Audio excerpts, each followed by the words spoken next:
Bonjour tout le monde. Bon, c'est la fin, je vois déjà que c'est 17h20. Je vois que tout le monde est un peu fatigué après une longue journée. Après Service 4.0, donc le dernier de la Poste, on va revenir vers l'industrie. Et on va rentrer un peu plus dans une ligne de production, et plus exactement dans la maintenance, pour voir comment cette industrie 4.0, comment ces nouvelles technologies, on va pouvoir les utiliser pour améliorer la maintenance. Donc, on revient vers la ligne de production. Slide suivant, s'il vous plaît. Alors, on passe. Donc, avant d'aller, bien sûr, on a vu ce matin toutes les technologies qui rentrent dans le cadre de l'industrie 4.0. Suivant.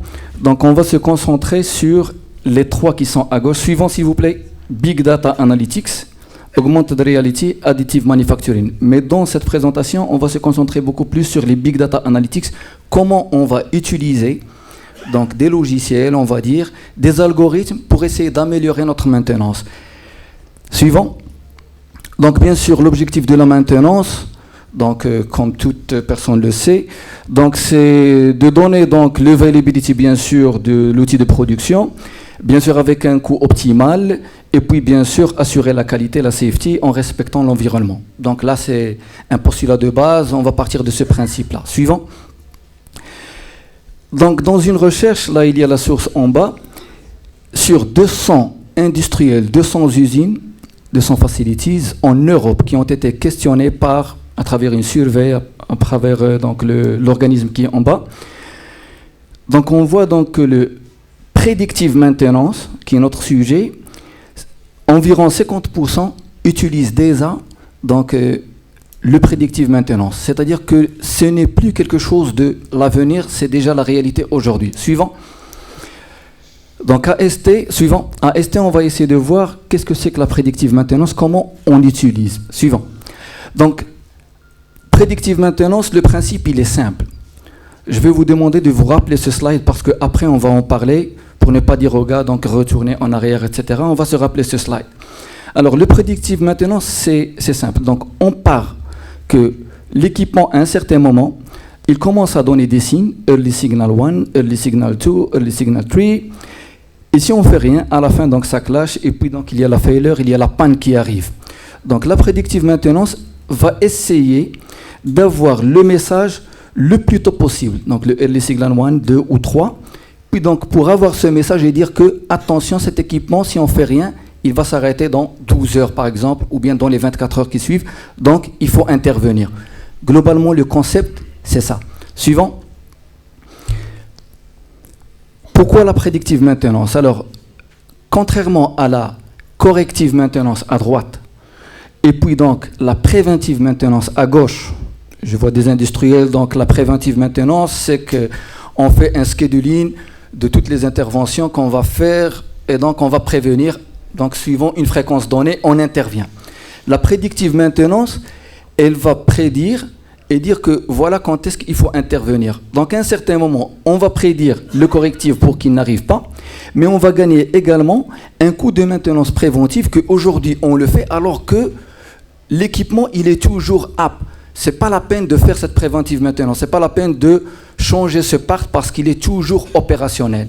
Aujourd'hui, dans la préventive, on dit que ce part, on le change une fois par mois. Donc, peu importe est-ce qu'il est opérationnel ou non, est-ce qu'il peut tenir une semaine de plus ou non, on va le changer. Donc, c'est un coût. Dans la prédictive maintenance, non, on ne va pas dépenser ce coût. Et du coup, donc, le coût, il est optimal quand on est dans le mode prédictive maintenance. Suivant. Donc, le cas qu'on est en train de voir, ça c'est AST. On a donc un process qui s'appelle wire bonding. Donc, en gros, donc, on fabrique des composants électroniques. Donc, on pose une puce et on vient la wirer avec donc, une frame. Donc, on est dans les 2 mm, 3 mm. Donc, c'est des composants qui sont vraiment très petits. Donc, ce process de wire bonding, il est en général sur pratiquement toutes les usines, il est bottleneck.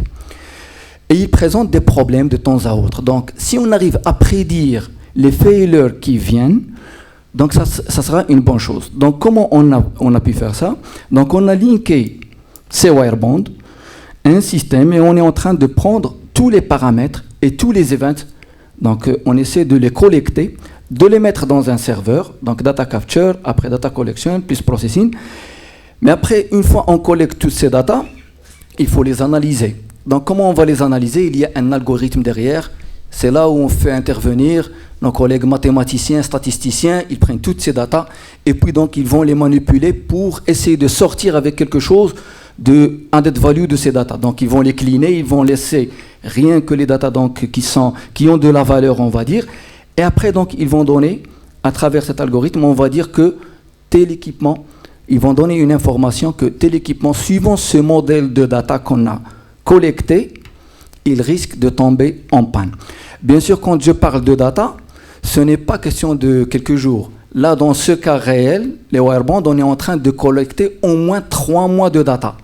On construit un historique assez grand pour pouvoir l'analyser et prédire ce qui va arriver dans les heures qui suivent. Donc, dans la réalité, c'est comme ça que ça se passe. Suivant. Mais avant d'aller un peu plus loin dans la prédictive maintenance, parce que tout ça, c'est joli, c'est prédictif, on va pouvoir prédire. Avant d'aller dans le détail, aujourd'hui, est-ce que dans la maintenance, parce qu'une usine qui prétend aller vers le prédictive maintenance, elle doit être au moins déjà paperless. Si on est toujours dans les recording books, on est un peu en déphasage. Donc là, le message, c'est qu'il faut travailler sur la maintenance basique, le PM, etc., avant d'aller chercher, donc d'aller vers quelque chose qui est un peu plus lointain. Le CMMS, donc la GMAO en français, le CMMS, bien sûr, il permet donc d'analyser et puis donc toutes les interventions maintenance, on les collecte, on suit l'historique des équipements, etc. Ça, c'est l'objectif de la GMAO. Mais aujourd'hui, pratiquement parlant, est-ce que ce système de GMAO, il est lié à l'outil de production? En d'autres termes, par exemple, si une PM qui est supposée être faite cette semaine, elle n'est pas faite, est-ce que l'outil de production s'arrête? Je peux vous dire qu'à AST, par exemple, ça fait au moins 5 ans là qu'on a pu intégrer les systèmes. Chaque machine, une fois le PM il est overdue, le système de production s'arrête automatiquement. Qu'est-ce que ça veut dire? Ça veut dire qu'on va éviter de produire la non-qualité, pousser donc la maintenance à interagir et intervenir, remplacer le part, faire la PM, etc. et donc produire d'une manière optimale. Après, bien sûr, quand on parle, tout à l'heure j'ai parlé de collecte des data.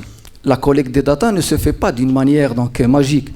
Il faut avoir bien sûr toute une infrastructure, des serveurs, lier donc les machines, un protocole de communication. Là, le protocole de communication qu'on utilise en général, c'est SexGEM, qui permet donc d'interagir avec la machine et de collecter ces datas. Parce que quand on le dit verbalement, collecter les datas, c'est simple. Mais attention, il y a des protocoles de communication avec les machines. Donc, et là se posent 3 questions. Les équipements qui sont anciens, qui n'ont pas ce protocole, comment on va agir avec ces machines qui sont anciennes, qui ne sont pas déjà SecGEM. Donc là, à ST, donc on a développé des applications en interne qui permettent de collecter à travers ce qu'on appelle les IO cards, les interface cards, etc., toutes les données dont on a besoin. Mais le point le plus fondamental, c'est le 3e, What about equipment under acquisition? Il y a plus que 5 ans maintenant, tout équipement, avant de l'acheter, dans tous les cahiers de charges aujourd'hui, c'est écrit noir sur blanc que l'équipement doit être SecGEM compatible. Parce qu'on est dans l'avenir. Même si aujourd'hui, on n'est pas encore à 100% dans l'industrie 4.0, on va dire, mais si demain on décide sur une ligne d'y aller, au moins les équipements doivent être déjà compatibles. Et là, le message, je le passe peut-être à Hicham, je ne le vois pas là. Peut-être il faut relayer ce message, au moins, achetons tous des équipements qui sont d'office compatibles. Et puis après, même si l'équipement il est SecGEM, il faut développer ce qu'on appelle le EAIC. C'est une interface, on va dire, électronique, qui permet donc de contrôler l'équipement. Donc c'est un petit software qu'on va mettre, il est entre la machine et le serveur, qui permet donc de prendre ces datas. Pour votre information, un programme EAIC, pour un type de machine, une utilisation particulière, il faut compter vers les $5K. Donc ce n'est pas quelque chose qui est donné. Donc juste pour avoir une idée. Suivant. Après, donc, se pose la question, On veut développer donc et on veut déployer la prédictive maintenance. Quelle organisation? Vous avez un technicien maintenance, il y a beaucoup de pannes en face, il y a des machines qui s'arrêtent, etc. Donc, comment il va intervenir? Le mieux, c'est d'avoir la prédictive maintenance liée aux techniciens qui font la préventive maintenance. Suivant. D'autres questions se posent. Aujourd'hui, on parle de failure. La failure, elle arrive et on dit que le système, il va prédire. Mais la failure, l'origine de la failure, elle peut être l'équipement, le physique, le hard, ce qui nous intéresse. Mais il peut être la qualité de matière. Une mauvaise qualité de matière, dans notre cas, un wire qui est dirty, il peut altérer donc l'organe et puis donc l'équipement tombe en panne. Ça peut être l'opérateur qui a fait une fausse manipulation. Ça n'a rien à voir avec l'équipement en tant que tel.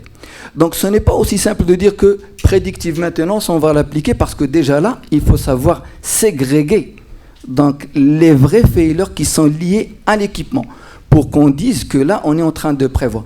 Donc tout ça, c'est pour dire que prédictive, Industrie 4.0, c'est joli, mais attention, dans l'exécution, dans la mise en pratique, il faut prendre en considération tout ça pour que ça ait du sens.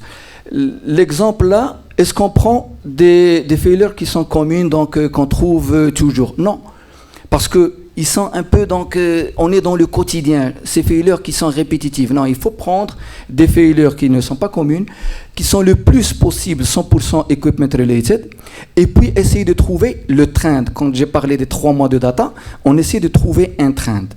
Et à partir de là, oui, on peut dire qu'on est dans le mode prédictive maintenance. Suivant. Là, c'est un exemple, c'est-à-dire que si on n'a pas, parce que là, on a parlé de, on va collecter les datas de l'équipement, fine. Mais si on n'a pas cette possibilité, dans cet exemple, au milieu, donc dans le truc qui est encerclé en rouge, on a un IoT, donc un sensor, d'ailleurs qu'on a sur le stand. Ce sensor-là, on peut venir le mettre, le coller dans un équipement, sur un organe particulier. Il va nous permettre de mesurer la température, la vibration, etc. On collecte ces datas et on construit l'historique dont on a parlé. Après, bien sûr, si je vois que la température elle est en train d'augmenter, c'est que quelque part, donc tel organe, il risque de tomber en panne. Si je vois que le taux de vibration, il est en train de dériver, il est en train d'augmenter, c'est un signe avant-coureur d'une panne qui va arriver dans les prochaines heures. Donc, on a 2 façons de faire. Suivant, on a 2 façons de faire. Soit on va avec la collecte des datas, des machines, soit on met des capteurs additionnels et on collecte des datas de ces capteurs. Donc, le capteur dont on a parlé, c'est celui qui est dans la photo à gauche. Suivant. Donc, tout ça, c'est des détails. Dans notre cas, pratiquement, après une exécution de ce prédictive maintenance, ça c'est intéressant. On voit en haut à gauche ce qu'on appelle QFP Tunnel 6, donc un type de machine, on va dire. La PDM, elle a été introduite en octobre 2018. Et après, donc, on commence à suivre. Donc, on voit que à partir de, on va dire, de août 2019, on voit que le taux de panne, il a pratiquement donc baissé de 6 fois pratiquement. On est beaucoup plus, on est moins de 100 pannes par mois. La même chose sur le tunnel numéro 7, c'est exactement la même chose. Donc on arrive à prédire et on arrive à intervenir et on évite la panne qui vient donc comme ça donc à l'improviste. Suivant. Donc qu'est-ce qu'on gagne? Pratiquement. Dans la pratique, si on suit sur ce graphe-là la même chose, pratiquement ce qu'on a gagné, la 3e phrase, le prédictive maintenance, il a permis de gagner 30% sur ce qu'on appelle le TUD, donc le downtime. Downtime, aujourd'hui, s'il est de 10% au total, c'est-à-dire qu'on a gagné 30%, on a gagné 3% de temps available qu'on a donné à la production. Sur une ligne de production telle que celle-là, on a 30 wirebonds, c'est comme si on a ajouté un wirebonder. Un wirebonder, il coûte $100. Donc on voit donc les gains qui peuvent venir très très rapidement en implémentant ce type d'analyse et ce type d'outils. Suivant. Donc un autre, j'ai vu donc sur des présentations, on a parlé de l'augmented reality ou bien virtual reality. La même chose, donc à ST, on a déjà commencé donc, à travailler sur ça. On a commencé à utiliser des casques justement pour tout ce qui est training, tout ce qui est remote assistance, tout ce qui est support to execution et même tout ce qui est intervention recording. Donc c'est des technologies qu'on a commencé donc à utiliser pour améliorer notre maintenance. Suivant. J'arrive donc au dernier slide des conclusions. Suivant. Donc, la PDM, donc la Predictive Maintenance, c'est un outil très très performant.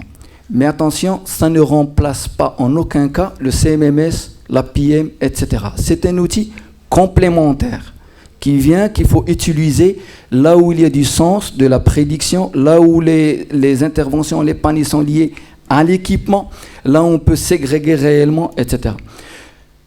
Un autre point qui est fondamental, on a parlé de modèle, parce que derrière, on collecte les datas, on les traite à travers un modèle. J'ai dit donc qu'il y a des mathématiciens, des statisticiens qui vont nous dire c'est tel modèle qui est le mieux adapté à telle data. Mais tel failure, c'est tel data, donc c'est tel modèle. Autre failure, c'est un autre modèle.